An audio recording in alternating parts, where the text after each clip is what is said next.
ঈদের ছুটিতে বাঁধ ভাঙা উচ্ছ্বাস, ওয়াটার কিংডমে মাতামাতি, সৈকত, সাদা পাথর থেকে সুন্দরবন সবখানেই পর্যটকের ঢল। পার্ক, চিড়িয়াখানায় ছোটদের সঙ্গী বড়রাও।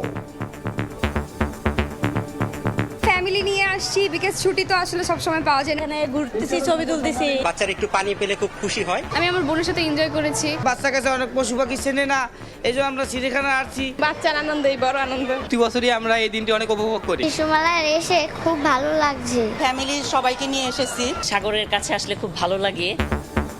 প্রেক্ষাগৃহেও উৎসবের আমেজ, সিনেমা প্রেমীদের ভিড়। আমার কাছে প্রত্যাশা খুব ভালো লাগছে। আমরা বছরে একটা ছবি দেখি শুধু সিনেমা হলে এসে। ঈদ মোবারক। দেখছিলেন প্রধান শিরোনাম। সন্ধ্যার সময়ে সঙ্গে আছি আমি জাফর সাদিক। এবার অন্যান্য শীর্ষ সংবাদ। চলন্ত বাস টেনে হিঁচড়ে নিয়ে গেল ট্রেন। কুমিল্লায় প্রাণ গেল 12 জনের, 7 জেলায় নিহত আরও 13। বান্দরবানে আহত 30 পর্যটক। ক্রসিং আধুনিকায়নের ঘোষণা প্রতিমন্ত্রীর।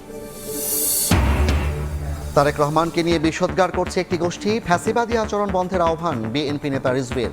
সংস্কার ইস্যুতে ছাড় না দেওয়ার হুঁশিয়ারি বিরোধী দলীয় নেতার।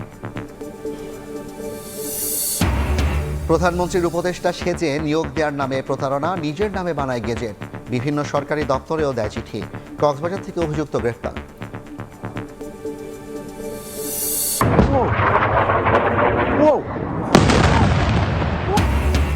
ইসরায়েলের 5 শহরে ইরানের ক্ষেপণাস্ত্র হামলা, বহু হতাহতের দাবি আইআরজিসির, অস্বীকার তেল আবিবের। হরমুজ প্রণালী খুলে দিতে 48 ঘন্টার আলটিমেটাম ট্রাম্পের।